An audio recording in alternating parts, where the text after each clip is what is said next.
மாவீர மகுடம். Lieutenant colonel Siddharthan.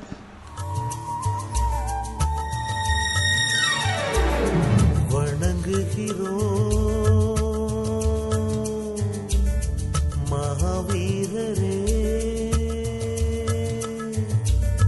வணங்குகிறோ மகாவீரரே உயிரினில் ஏந்துகிறோ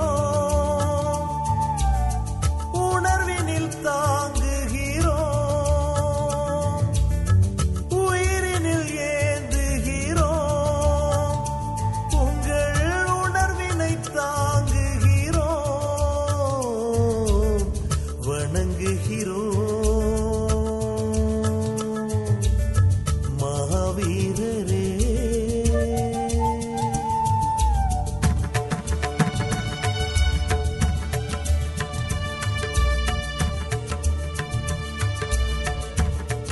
மட்டக்களப்பு மாவட்டத்தின் விடுதலை புலிகளின் தளப்பகுதி அடிப்படை பயிற்சி முகாம் ஒன்று நிறைவடைந்து புதிய போராளிகள் பல்வேறு முகாம்களுக்கு அனுப்பப்பட்டுக் கொண்டிருந்தார்கள். அந்த வேளைகளில் இயல்பாக காணப்படும் புத்துணர்வும் கரகலப்பும் அவர்களின் முகாம்களில் வெளிப்படையாகவே தெரிந்தது. ஆயினும் முகாமுக்கு வர இருந்த புதிய போராளிகள் அநேகரின் முகாம்களில் ஒரு வகையான கலக்கத்தை காண முடிந்தது. காரணத்தை ஊகிப்பது அவ்வளவு கடினமல்ல. படைத்துறை பயிற்சி பிரிவாக செயற்பட இந்த முகாம் சற்று வேறுபாடானதுதான். மிக கடுமையான விதிமுறைகளுக்கும் விசித்திரமான தண்டனைகளுக்கும் பெயர் பெற்றது. அதேவேளை ஆற்றல் விருத்திக்கு அது அடித்தளமாகவும் இருந்தது. பாவம், நல்லா மாட்டுப்பட்டது. எப்படித்தான் நின்று பிடிக்கப் போகுதுகளோ. மூத்த போராளி ஒருவன் பரிதாபப்பட்டார். ஏனென்ன உயிரையும் கொடுப்போம் என்றுதானே போராட வந்த நாங்கள், நிச்சயம் இதுக்கு நின்று பிடிப்போம். மிக அமைதியான சுபாவம் கொண்ட அந்த போராளி புதிய போராளிகள் மீது வந்த நம்பிக்கையும் உறுதிமிக்க வார்த்தைகள் ஆச்சரியப்பட வைத்தன. தம்பி, உங்களோட பேர் என்ன? சித்தார்த்தன். ஆம். அவனிடம் துணித்த அந்த நம்பிக்கை உறுதி அவன் போராளியாக வாழ்ந்த காலம் முழுவதும் அவனிடம் நிறைந்தே இருந்தது. இன்னும் வலிமையாய் மட்டக்களப்பில் 1992 தனது தொடக்க பயிற்சி நிறைவு செய்த சித்தா படைத்துறை பயிற்சி இணைக்கப்படுகிறார். இந்த பிரிவை நின்று பிடிப்பது கஷ்டம் என்று கூறப்பட்ட அந்த நாட்களில் அவன் அங்கு தன்னை மிக விரைவாக தகவமைத்துக் கொண்டார். தொடர்ச்சியாக பயிற்சிகள், மிக கடினமான வேலைகள், புதிரான பாடங்கள், எதிரியின் தாக்குதல்கள், வலிந்த தாக்குதல்கள், முன்னெடுப்புகள் என்றிருந்த அந்த நாட்கள் சராசரிக்கு மேற்பட்ட ஒரு போராளியாக அவன் இனம் காணப்பட்டார். மிக அமைதியான சுபாவமும் உதவும் பண்பும் கடினமான வேலைகளை கூட தானாக விரும்பி ஏற்று செய்யும் பக்குவமும் அவனது செயற்திறனும் போராளிகள் மத்தியில் அவனுக்கு என்ற இடத்தை ஏற்படுத்தி கொடுத்தன. பூநகரி கூட்டுப்படை முகாமிதான தவளை நடவடிக்கையிலே தமிழீழத்தின் அவனது முதற்களமாக அமைந்தது. சமர் முடிந்த கையோடு எழுதுமட்டுவாழ் பகுதியிலே பயிற்சி ஆசிரியர்களுக்கான மேலதிக பயிற்சிகள் தொடங்கப்பட்டன. இந்த பயிற்சி காலத்தில் பயிற்றுவித்த ஆசிரியர்களே பெருமைப்படக்கூடிய அளவுக்கு அவன் செயற்பாடுகள் அமைந்தன. அதேபோன்று அவன் பயிற்சி வழங்க தொடங்கிய போது பழமையான பயிற்சி ஆசிரியர்கள் என்ற தோற்றப்பாட்டுக்கு அப்பால் ஒரு வேறுபாடான பயிற்சி ஆசிரியராக அவன் இனம் காணப்பட்டான். சேர்த்திறன், முன்மாதிரி, அணுகுமுறை என்பனவற்றால் சித்தா மாஸ்டர் என்ற பெயர் போராளிகளின் மனங்களில் நிலை பெற்ற ஒன்றாக மாறிவிட்டது. படைத்துறை தொடர்பிலான தொழில்நுட்ப கற்கை நெறி ஒன்றை நிறைவு செய்து தென் தமிழீழம் திரும்ப தயாரான வேளை சிங்கள படைகளால் முன்னறிப்பாய்வு நடவடிக்கை முன்னெடுக்கப்பட்டது. இந்த நடவடிக்கைக்கு எதிராக தொடுக்கப்பட்ட புலிப்பாய்ச்சல் உட்பட்ட தாக்குதலில் பங்கு கொண்டான். இவற்றைத் தொடர்ந்து கொக்குலாய் இராணுவ முகாம் தாக்குதலிலும் பங்கெடுத்தான். அவன் சார்ந்த ஜெயந்தன் படையணி மீண்டும் தென் தமிழீழம் திரும்பிய போது சித்தாவும் புறப்பட்டான். பயிற்சி ஆசிரியர் பிரிவில் 1992 இணைந்து கொண்டவன் மிக விரைவிலேயே அந்த பிரிவின் பொறுப்பாளனாக உயர்த்தப்பட்டார். இந்த காலகட்டத்தில் மட்டக்களப்பு பகுதியிலே இடம்பெற்ற பல தாக்குதல்களில் பங்கு கொண்டான். 1993 ஜெயந்தி ஐயர் இராணுவ முகாம் தாக்குதலோடு தொடங்கிய இவனது சமர்க்கள பட்டறிவு மாவடி வேம்பு படை முகாம், கிண்ணியடி படை முகாம், குடாப்பூக்கடை காவல்துறை நிலையம், புள்ளுக்குடாமர் சிறப்பு அதிரடிப்படை முகாம், மாவடி வேம்பு படை முகாம், கரளப்பல படை முகாம், பவுனதீவு படை முகாம் என பிரிந்ததோடு விடுதலை புலிகளால் நடத்தப்பட்ட பல்வேறு பதுங்கு தாக்குதல்களுக்கும் முற்றுகை முறியடிப்புகளுக்கும் அந்த பட்டறிவுக்கு மேலும் வலிச்சேர்த்தன. யாழ்ப்பாண குடாநாட்டுக்கு பாதை திறக்கென சிங்கள படை திறப்பு முன்னெடுத்த ஜெயசிக்குரு நடவடிக்கை தொடங்கப்பட்ட போது மீண்டும் தென் தமிழீழ படையணிகள் வன்னி நோக்கி வந்தன. எதிர்கொள்ளப் போகும் சமரின் பரிமாணத்தை கருத்தில் கொண்டு ஜெயந்தன் படையணி மீளொழுங்கு செய்யப்பட்டது. இதன்போது ஆற்றல் மிக்க அணித்தலைவர்களில் தேவையும் உணரப்பட்டது. இந்த அடிப்படையில் ஒரு கொம்பனி கொமாண்டராக சித்தா நியமனம் பெற்றான். அந்த நாட்களில் கொம்பனி கொமாண்டராக, கொம்பனி மீனாளராக குறித்ததொரு வேளையில் படையணியின் தாக்குதல் தளபதியினர் பொறுப்பேற்று களங்களில் அணிகளை வழிநடத்தினான். ஜெயசிக்குரு எதிர்ச்சமர்முனையின் மாங்குள பகுதி முன்னணி காவலரன் பகுதியிலே அவனை காணலாம். கையில் ஏற்பட்ட விழுப்புண் முற்றாக மாறாத நிலையில் அவன் இயல்பாக செயற்பட்டுக் கொண்டிருந்தான். என்ன சித்தா, வளமை போல காயம் மாற முதல் வந்தாச்சு போல. இது எத்தனையாவது? சித்தாவிடமிருந்து வந்த வளமையான புன்னகைதான் பதிலாக கிடைத்தது.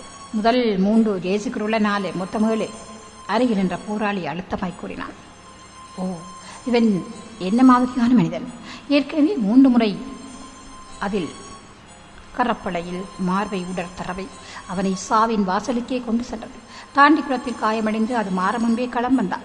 மீண்டும் பெரிய மடுவில் அது மாற முன்பு வேண்டும் களம். அடுத்தது ஓமந்தையில் குணமாக முன் மாங்குளம் வந்தான். மாங்குளத்திலும் அவனை தேடி ரவை வந்தது. இதோ இப்போது கை காயத்திலும் முன்னணியில். ஓயாதலைகள் 2 கிளிநொச்சி பிரிகேட் தளத்தை கைப்பற்றுவதற்கான தாக்குதல்கள் தொடங்கின. இந்த தாக்குதல்களில் ஜெயந்தன் படையணியின் கொம்பனிகள் வெவ்வேறு முனைகளில் சண்டையிட வேண்டியிருந்தது. சித்தாவின் அணிக்கு கிளிநொச்சி குளப்பகுதி முன்னணி அரண் வரிசையை கைப்பற்றி குறித்த இலக்கு நோக்கி தாக்குதல் தொடுக்கும் பணி வழங்கப்பட்டது. நீர் நிறைந்த குளத்தினூடாக மிக ரகசியமாக நகர வேண்டியிருந்தது. நகர்வை மிக சிறப்பாக செய்த அந்த அணி குளபண்டை கடந்து கொண்டிருந்த போது அங்கு சண்டை மூண்டது. சாதகமற்றது ஒரு சூழ்நிலையிலே தரையமைப்பில் சண்டை தொடங்கிவிட்டது. முக்கியமான தாக்குதல். அந்த அணியின் வீரர்கள் அதன் தலைவனைப் போல் உறுதியானவர்கள், இறுதி வரை போராடக்கூடியவர்கள். அடுத்த நாள் கிளிநொச்சி பிரிகேட் தளம் அளிக்கப்பட்டு கிளிநொச்சி நகர் மீட்பு வெற்றி செய்தி வெளியாகிக் கொண்டிருக்கிறது. குறித்ததொரு பயிற்சி திட்டம் தொடர்பாக கதைப்பதற்காக தேசிய தலைவரால் அழைக்கப்பட்டிருந்தார்கள். மூத்த தளபதிகள் சிலரோடு தேசிய தலைவர் உரையாடிக் கொண்டிருந்தார். அப்போது எல்லைப்படை வீரர்களுக்கான பயிற்சி பாசறை பொருத்தமான பெயர் சூட்ட வேண்டும் என மூத்த தளபதி ஒருவர் கோரிக்கை வைத்தார்.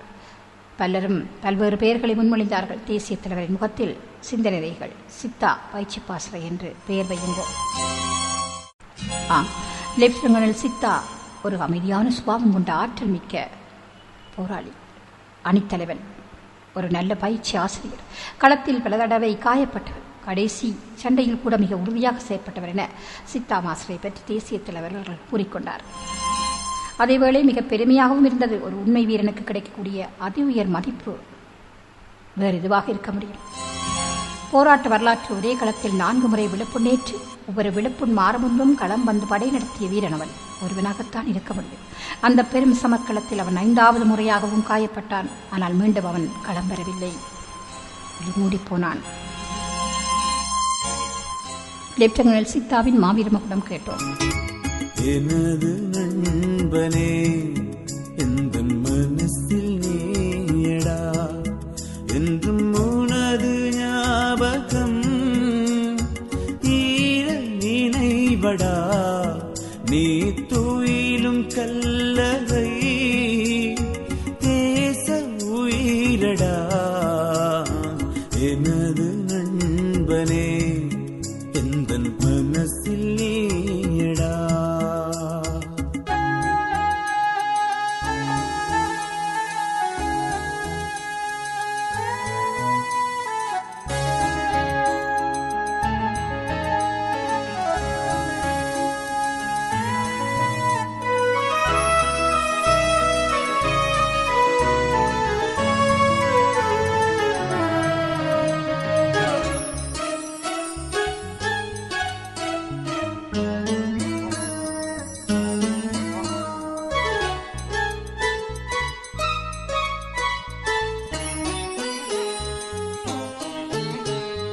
நினைவு தெரிந்த நாள் முதல் இருவரும் உறவு,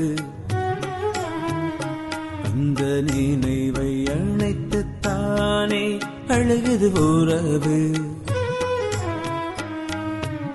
இரவு பகலாயோய்வு இன்றி அசைந்த காற்று நீயடா, இனத்திற்காக தினமும் பாரம் சுமந்தது உந்தன் தோழடா. நண்பனே நண்பனே, தேசத்தின் சொந்தமே, எனது நண்பனே, எந்த மனசில் நீயடா, என்றும் உனது ஞாபகம் ஈர நினைவடா, நீ துயிலும் கல்லறை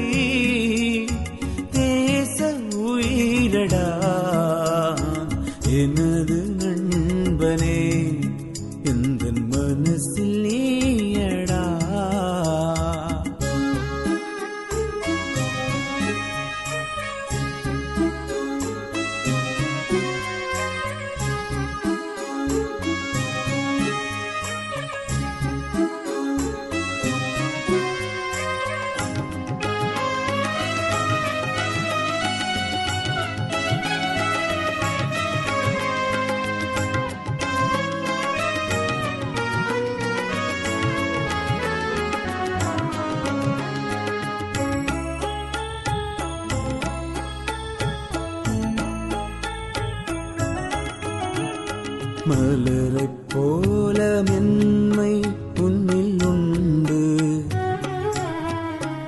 எரிமலையைப் போலே நின்றாய் பகைவரை வென்று.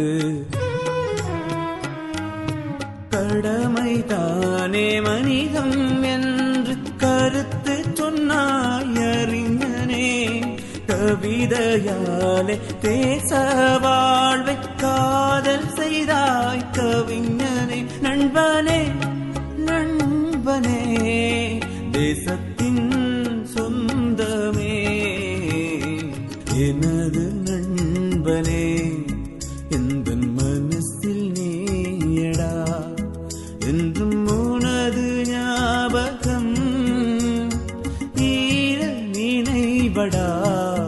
நீ துயிலும் கல்லறை தேச உயிரடா, எனது நண்பனே எந்தன் மனசில் நீ